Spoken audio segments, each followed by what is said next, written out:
madárkák ugrálnak a fán, csiripelnek, szép a hangjú, esznek az etetőket, egy melegséget tölti el az embert, de ugyanakkor egy nagyon hatékony, mondjuk úgy permetezőszer is a madár, és hogyha télen nem talál elég élelmet, akkor el fog menni délebbre, és nem biztos, hogy visszajön, mert hogyha ott elmen és fog magának találni elég ételt, akkor nem fog visszajönni, tehát kisebb számba jönnek vissza. Még ha etetjük őket, akkor viszont itt maradnak, hiszen találnak táplálékot. Még egy tévhitet szeretnék eloszlatni az embereknél, hogy ha egyszer elkezdjük az etetést, akkor minden állat végig kell etetni rá, vagy a tavaszig, mert különben az nagyon nagy hiba, szerencsére esik ki, főleg azért egyre többen etetnek, tehát ha az egyik háznál nem találnak majd ételt, akkor majd átmennek egy másik országba, ezt meg fogják oldani. Viszont egy nagyon fontos dolgot szeretném még behozni, ami még az itatás. Egész évben fontos az itatás. Télen különösen fontos, mert befagynak a vizek, és ezáltal nem találnak maguknak vizet. Ezért az itatásra is kell hangsúlyt forgatni. És akkor mivel etessünk? Nagyon szeretnek a boltok mindenféle drága magkeveréket hirdetni, fél kiló 1000 forint, vagy lehet, hogy még sokkal drágább, ez sok éves adat, amit most mondtam, és a nagy részét nem fogja megenni a madár, mert ő szinte kizárólag a napraforgó magot szereti, abból is ezt az ipari fajtát, ez a sima fekete napraforgót. Ennek az ára nagyon változó, most idén vélhetően jó lesz az ára, még egyébként nincs kinn ez ugye tavalyi mag, de hogy összehasonlításképpen ennek a kilója olyan 300 és 400 forint körül volt tavaly, még a boltban 1000 forintért a magkeveréket megkaptuk, és az fél kiló. Tehát nagyon jelentős az árkülönbség. Ez az a mag, amit szinte az összes madár meg tud enni, vagy azért, mert egy másik madár összetöri, és akkor ő a maradékot megeszi, vagy azért, mert ő föl tudja törni, és ugye ezzel tudjuk viszonylag olcsón őket etetni. Vannak madarak, akik szeretik kiszórni az etetőből. Készítettem egy ilyen egyszerű ducetetőt. Ugye meg kell védeni az ételt a nedvességtől, az fontos. Viszont ugye nagy területet jó hagyni nekik, mert a madarak azt szeretik, hogyha kicsit túlkálnak benne. Ezt majd fel fogjuk tenni valahova, azt majd megbeszéljük, hogy hova. Illetve amivel még tudjuk a madarakat segíteni, azok pedig a különböző odúk. Én most hoztam egy D-odút. A betű az a méretét határozza meg az odúnak. A, B, C, D, illetve utána vannak még különböző egyéb odúk, mondjuk mint kubikodú, ugye az egy nagyon speciális odú. Ez egy D-odú, a D-odú az inkább a nagyobb madaraknak, tehát például a seregély, aminek egy ideális méret. Majd fogunk egyébként kirakni B-odút még a D-odú mellé. A B-odú pedig a széncinege méret, széncinege veréb. A A-odút nem nagyon szoktunk kirakni, meg a legkisebb az inkább kék cinege, tehát az szinte csak annak ideális. És akkor azért is hoztam ezt az odút el, mert ez egy nagyon jó gyerekprogram tud lenni, vagy ilyen családi program, hogy az ember épít egy odút, nagyjából egyébként mindegy, hogy néz ki, tehát a madarakat nem szokta zavarni, és akkor utána ki lehet díszíteni. Tehát ez a gyerekeknek egy nagyon jó program, hogy lehet rá festeni, és a madarakat egyáltalán nem zavarja, hogyha van rajtuk bármi. Nagyon boldogan beleköltöznek és szeretik. Úgyhogy az odukat egyébként ilyen január-február környékén célszerű legkésőbb kirakni, vagy ha van már odú, akkor kell kitisztítani. A kitisztítás azt jelenti, hogy ami benne van, ki kell venni. Tehát nem egy bonyolult dolog. A etetésre visszatérve még egy picit, az etetésnél igyekezzünk mindig a megfelelő mennyiséget berakni, és akkor nem fognak elmenni a madárkák. Itt lesznek. Egy jó példával szeretnék élni azzal, hogy miért tudnak a madarak hihetetlen mennyiségű rovart megenni. A mi kertünkbe átlóg a szomszédnak egy hatalmas cseresznyefája.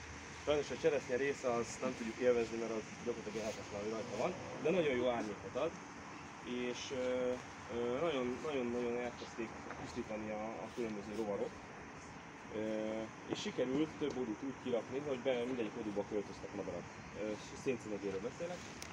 És a széncinegék azok olyan mennyiségben elkezdték enni róla a rovar, hogy meg tudtam úgy figyelni, hogy az egész szezonban, amíg nevelték a fiókát, egészen a legvégéig, tehát amikor nagyon nagyok voltak, akkor már távolabb kellett menniük, de magát a nevelésnek mondjuk a 80%-át tudták etetni csak arról az egyetlen egy fáról. Tehát a szénszínege pár az kijött az oduból, a fán ugrált 3-4-et, és visszament, mert már ott volt a csőrében a valamilyen kukac. Most ahhoz a részéhez nem értek, úgyhogy arra nem tudok nyilatkozni. Viszont a fa az elkezdett újra úgymond zöldülni, szépülni, tehát gyakorlatilag az a pár szénszínege pár, ami ott lakít a környékünkön, meg tudta menteni ezt a fát. Úgyhogy ezért is célszerű őket ott tartani. Ugye én télen igyekszem az etetéssel őket ott biztatni, hogy maradjanak ott és újra oda fészkeljenek.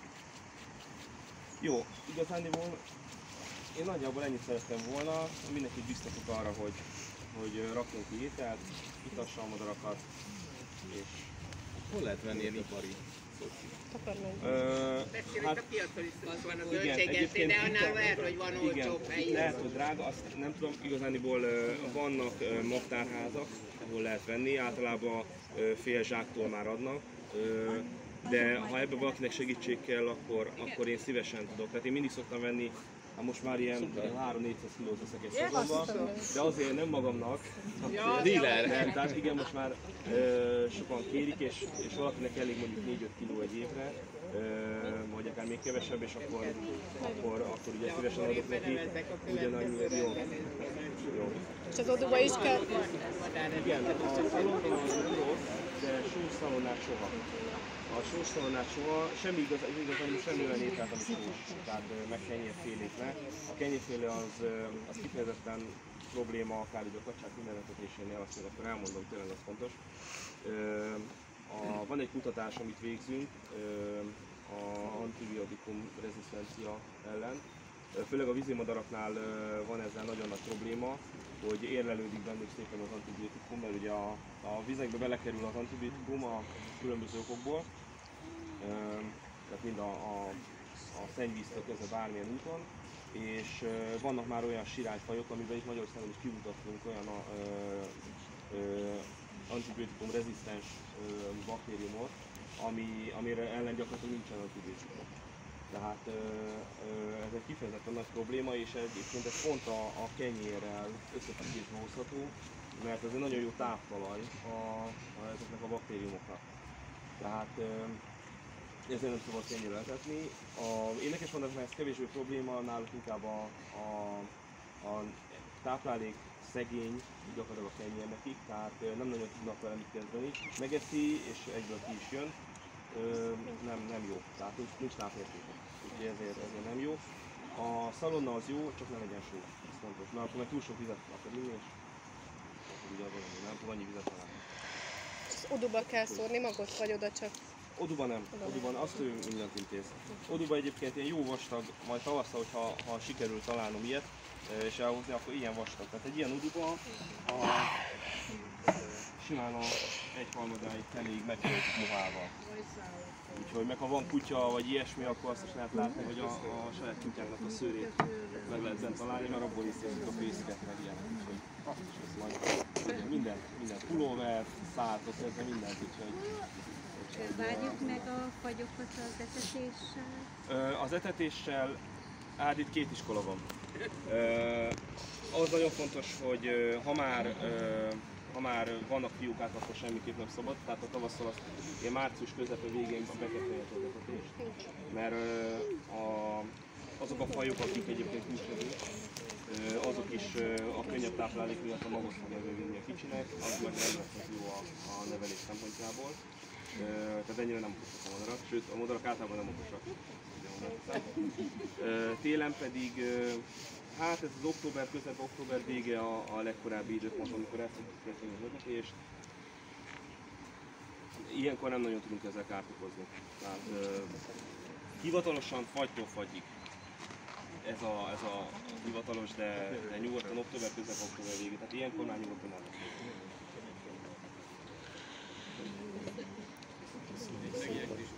Köszönjük!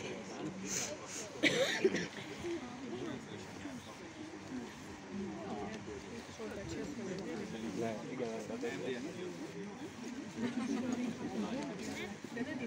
ugye ott a mindkét szemüveges, Gábornak, szemben a szemüveges. a Márta mellett, jó. Gábornak is az, hogy elindulhatott ez a projekt, és lehet csatlakozni, tehát ezt, őket meg lehet kérdezni, hogy hogyan lehet esetleg egyénileg is csatlakozni hozzá, akinek kertesház van, vagy éppen nem, nincsen kertesháza, de szeretne mégis valahogy úgy is lehet, úgyhogy ezt nagy szeretettel javaslom mindenkinek.